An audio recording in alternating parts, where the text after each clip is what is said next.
you may have this in your own reality, that when you start to ask the difficult questions of like, why is it this way? Why is work this way? Why is the food this way? All of this, lots of people around you will be like, well, don't ask those questions. Just don't worry too much about those questions. You know, that's just what it feels like. But when that happened, that dissolved for me, because I was like, well, I've listened to everything you've said since as long as I can remember, and this is where I've ended up. Getting these fucking mad drugs slammed into my arm that makes me feel like I'm going to die. You know, and it obliterated that for me, and I started to go find my own answers. Hello, welcome. It's Joshua here from Unboxable Kings. I appreciate you joining us live or on the replay. I appreciate your time being here.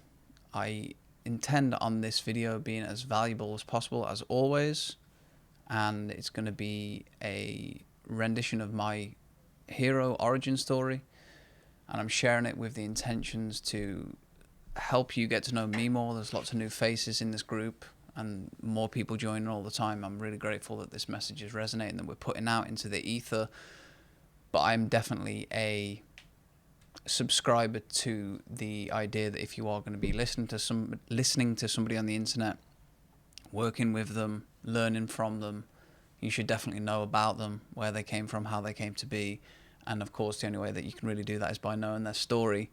So I want you to be able to get to know me more for the coming weeks and months of doing this. I also want to share a bit more on the purpose of this group, introduce more of the concept of what we're working on here.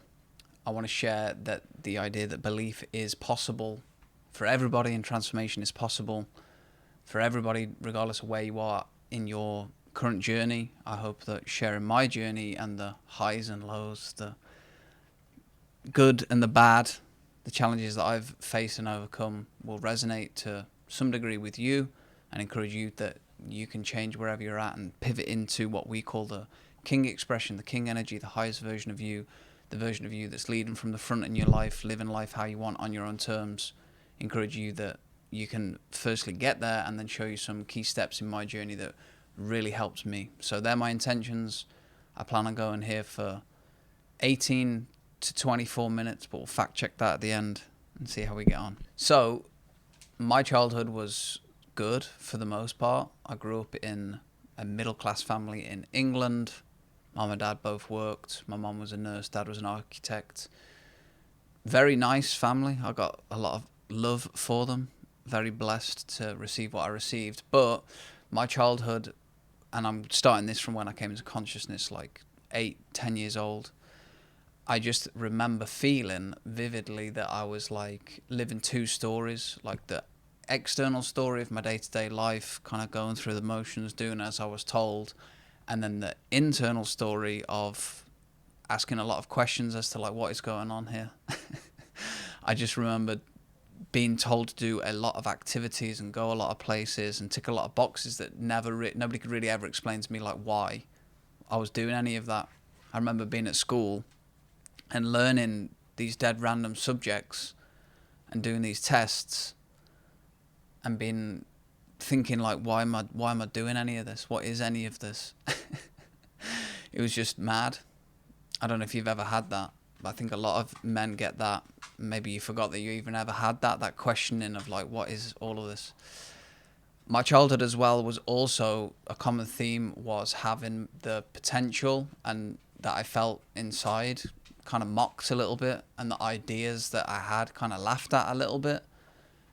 For example, I wanted to start a cookie business when I was maybe 13, where I'd make cookies at home and then sell them to people. And that kind of got laughed off by everybody around me, like, oh, one of Josh's crazy ideas. Why would you do that?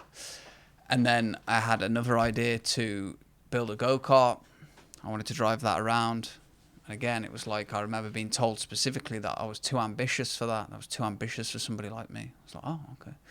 And the final one, this was from school. I got entered into a young entrepreneur scheme of some description. And my idea was to import cricket bats into the UK, brand them and sell them. And even the guy that ran that told me that was too ambitious. I was like, this is a young entrepreneur movement. What on earth do you want from me?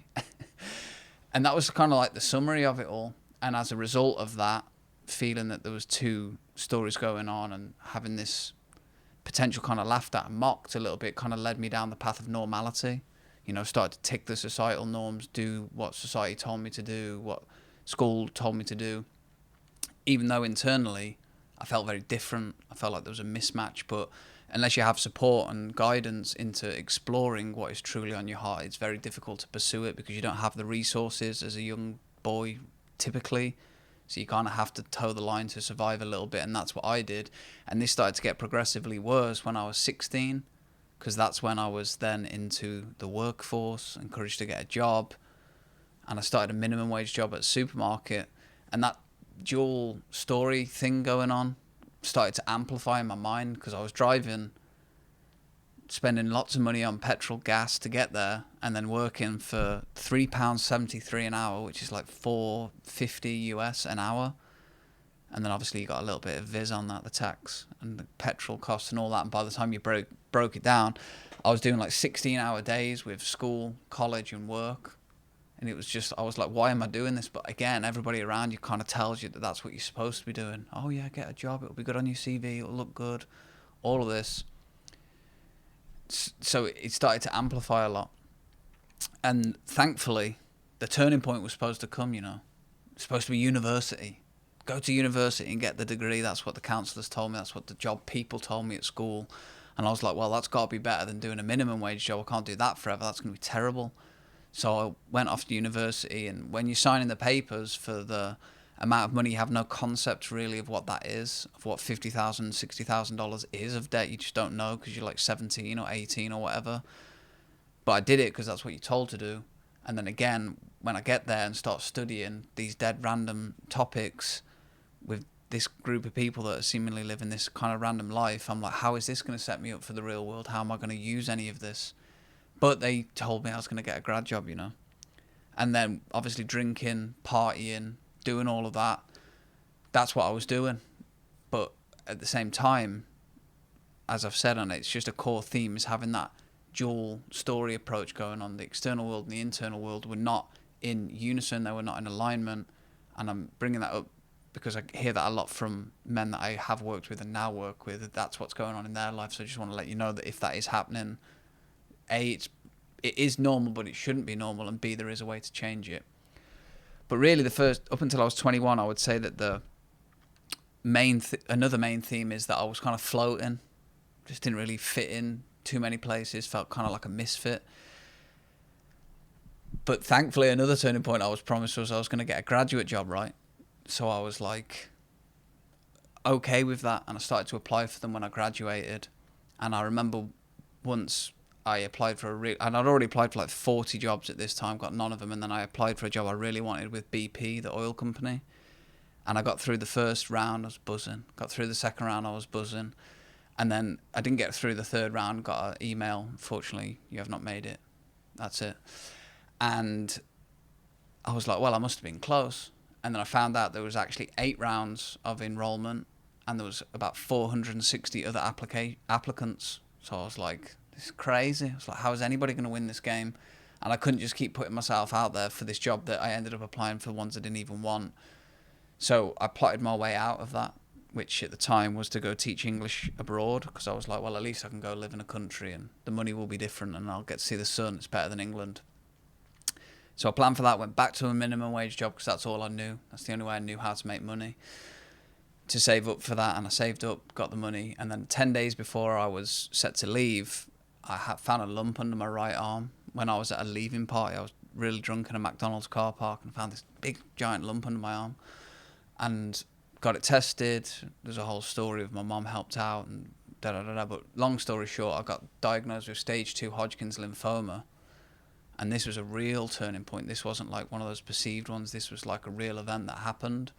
And I had then 2 years of facing that inner story, facing all of that difficult stuff that I'd been able to put off, and obviously being encouraged to put off in a lot of ways, because and you may have this in your own reality, that when you start to ask the difficult questions of like, why is it this way?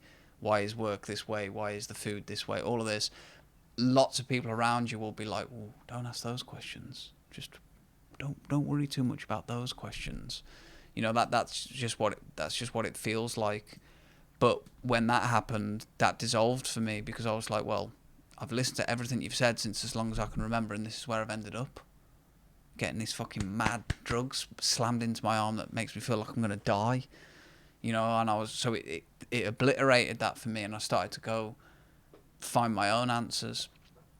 And I remember I made a vow to myself when I got diagnosed that A, I was going to get better, and B, I was going to start living life on my own terms when I did get better. They were the first promises that I'd made to me that I hadn't been given, because up until that point I'd just been told what to do, been told, and that made me feel boxed in, being told what to do. So I get out of hospital, I'm like 23, 2 years, really obviously a pivotal 2 years in a man's life is that time, and I spent mine in hospital, but it gave me the ability to think deeply and face challenges, face difficult thought processes. So I was going to live life on my own terms now, right? I was buzzing with that. But I hadn't learned any of that, because you don't get taught any of that, right? You don't get taught how to actually thrive off your own creations and off your own free will, and how to live and explore and adventure. You don't get taught any of that. You get taught how to be boxed in and do as you're told, at least from my perspective, and this is my story, so if it doesn't resonate, it doesn't resonate, but if it does, you're not alone. But I was committed to that, because what was the alternative? I'd seen the other side of the veil. I'd seen that, like, I couldn't keep listening, I couldn't keep being told what to do, so I stayed the course, and for a couple of years I kind of floated my way through it. I was playing poker a little bit to make money. I was kind of exploring new topics of how to talk authentically and how to be a little bit more physically well. But I kind of floated for 2 years, and it didn't really work out too well. And then an actual turning point, because this is what happens, and I now know this, but I didn't know this back then, is that when you are operating from a heart-centered place and pursuing something that is actually true to your essence and your soul, good things happen and synchronicities line up all the time. You can call it whatever you want, but that started to happen to me, and I got connected with a business coach. He was an old guy. He was Australian but lived in Vietnam, and it was the first time that I'd really had that safe space. Like on our sales call, he just really fathered me in a way that I hadn't had, and I love my dad, we've got a great relationship, but he never really fathered me into believing I could do something off my own back, like start my own business, make my own money. And this guy just took a liking to me, and we hit it off, and he gave me a really good deal. He was very favourable at the time, and his basically pitch was, I'll coach you on how to be better at business. And obviously I was skeptical, and this is before what I know now about the business coach guru world. I was skeptical even back then, and there's obviously a lot of fake people out there, but I was blessed. And as I said about the synchronicity, he was a real dude. He really knew, and he'd done real business, and he taught me a lot. He taught me how to think, how to sell, how to market, how to keep showing up. He was there for me when it was difficult. And he offered me a safe, loving space every week where we could talk about lots of topics of life. It turned out to be more than just business coaching, but that helped a lot. So I started to make more money off the back of that through the businesses and offers I was doing. And it also created a feedback loop that if I invest in a coach, good things will happen to me. And that was important, because then over the following years, I really stuck to that, and I started to get different coaches for different aspects of life, because I figured that if I didn't get taught it, who was going to teach me? I was going to figure it all out by myself. That caused me to float and spin my wheels a little. So I started to get different coaches. I had a spiritual coach for a while. We got connected through the business coach. It was like one of his networks, and we hit it off, and good stuff happened there. And I paid that guy a lot more money than the first guy, and I got different results. I did a retreat with him. It was really good. It really advanced my spiritual understanding, and it led then to the next coach, who was an authenticity coach, helped me speak my voice, work through traumas, work through my childhood issues of why I couldn't speak authentically and all of that. And then I got a money coach that taught me about money, more about how to handle it, how it works, why it's a spiritual thing. Lots of knowledge that I obviously wish I had, and I still continue to grow that IQ. But over the course of really a decade, after I set off on my journey to be self-sovereign and live on my own terms, it's not that I've figured everything out, but stacking all of those coaches up, all of the experiences, I've been able to achieve and unlock different levels of this reality that I never really expected to, that I didn't even know existed. So I'm just going to put some benchmarks and just some sharings on that. Not that they're necessarily, it's all relative, isn't it? But I just want to give them relative to where I was to encourage you and inspire transformation in you. So financially, I learned how to grow businesses, and I had different coaches for scaling and systems, and that accumulated in running 2 offers specifically that both did over $200,000 in revenue. I also had private clients, and I still continue to have that pay really well.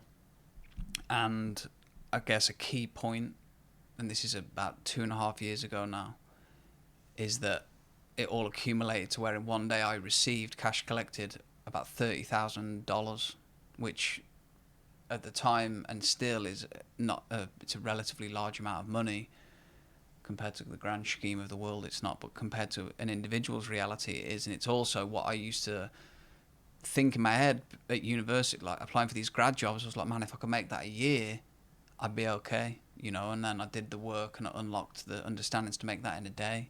So I was like, that's pretty cool. And since, cash flow has changed, because a big part of what I've been afforded and what I've really enjoyed about this journey, and what I'm most keen to share with other men in their unboxing journey, is that I've been able to pursue what's on my heart, and that hasn't always been money. Obviously that was a big part of it, but for a couple of years it was a completely different. I explored different types of freedom. So cash flow hasn't always been consistent, and it's now more of a priority to be commercially viable, but that's a slightly different topic, because that's where my heart is taking me now, right? But through the time of doing this, I've traveled extensively. I've lived in lots of different countries, lots of different continents, full-time traveling, being able to do that. I've created a great relationship with my now wife, that was once obviously a girlfriend, but she was then before that just a friend that I traveled with. And I didn't know anything about women up until, like, again, 21, when I had that turning point. I didn't know anything. I went through 2 divorces before I was 16. Not me, but in my family. So I didn't know about long-term relationships. I didn't know, never really had built that relationship with my dad to where we talk about that, or talk about how to speak to women, what do they really want, how to interact with them, all of that. I didn't know any of that, so I built that, and my coaches helped with that. As I said, being able to travel.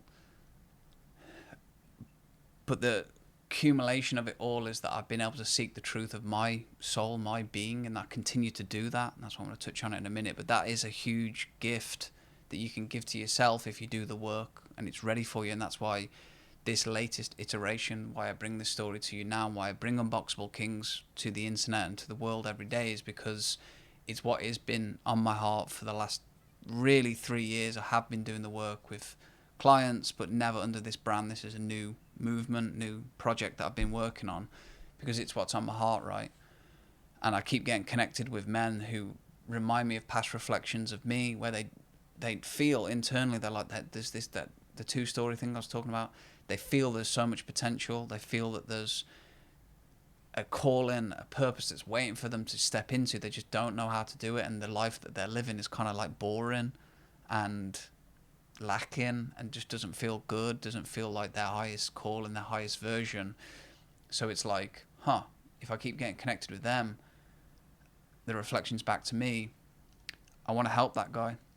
And that's what this has, my latest expression of what's on my heart is this, is sharing with you guys what has worked for me. And it's not to say that it's the answer or the perfect solution. It's just principles and approaches that has worked for me and has worked for other clients. That's a big piece, but that's actually a smaller piece than being able to provide a safe space for you to just step into who you are. Because that's what I got afforded with the coaches that I was really blessed to connect with, especially the first guy, Peter, is he just gave me a safe space to just talk and explore, and he encouraged me. He didn't be like, well, that's way too ambitious, or that's not what you should be doing, you should go get a job and be safe. He didn't offer me that energy, he offered me a different energy. So being able to provide that space is amazing. And then it's to close the gap on the timeline, right? Because your journey may well, it's hopefully going to be 10 more years of your journey. But when I think back to where I was at 21 to where I am now at 31, I know that with the right guidance, I could compress that time, and I could obviously stop you from making mistakes that I made. At least that's how I perceive it, and that's what I've experienced with clients. That's what coaching does a lot. It just compresses time. That's all that energy does when you exchange fiat currency for coaching and save space. It just compresses time, and fiat can do that in lots of different ways too. That's a function of money in this world. And then it's finally to just hold a higher standard in this world, and it's not just me doing this work. It's like masculinity in this reality has been really reduced to a pretty low standard, where a lot of dudes just kind of float, and that's okay, and it's okay to be mediocre and all that, and it probably is okay, but it's not okay if your soul isn't okay with that. And I've never met a man whose soul is truly like, yeah, I just want to be mediocre and not fulfill my potential and not really step into the best version of me. Their ego might say that because it's obviously easy, but their soul never says that. So to hold a higher standard and to raise men up to that feels good. It's what gives me purpose. And it's the continued seeking of the truth and closing the gap on those two stories is what I'm trying to do here, and live the principles that I teach because I believe in them. So that's like an overview really of the last decade. Well, it's really my whole life, shared in a way that I believe is constructive and condensed, and I really hope that it's given you more of an understanding of who I am, what I'm trying to achieve here with Unboxable Kings, how it can benefit you, how this came to be, and then give you the belief that you can transform. Because I was an uninitiated boy. I didn't know how to get into manhood and be a man and do all of those things, and I'm obviously still learning that every day, but my self-concept now is of an unboxable king, a guy that is always striving to live life on his own terms and become more of who he is, express himself more authentically, become more purpose-driven, more heart-centered. And I was an uninitiated boy that was just being told what to do his whole life, all while knowing there's more to this, there's more to me than this. How do I do the more of me than this? And being able to make that transition has been, feel really grateful for that, and that's why we're here doing this. So I appreciate you watching this. If you watch this live or on the replay, I'd appreciate your insight. If you have any comments, questions, input, anything you'd like to share off the back of this, I'm here for questions. I appreciate you all, and I truly intend on helping you live free as the king you were meant to be, raising everybody up around you, building a wonderful kingdom that it feels good to live in, that it feels good to be a part of, feels good to preside in. That's what I want for you. And we've got some really cool stuff coming later on this week. It's August the 12th. If you're watching this on long replay, you'll already see what that was. But if you are watching this within that time period, keep your eyes peeled because there's some cool stuff coming, and we're working on a lot behind the scenes. So thank you very much for being here. I've been Joshua. This has been Unboxable Kings, and I appreciate each and every one of you. I wish you all a wonderful rest of your day, and I'll see you next time. Much love. Peace.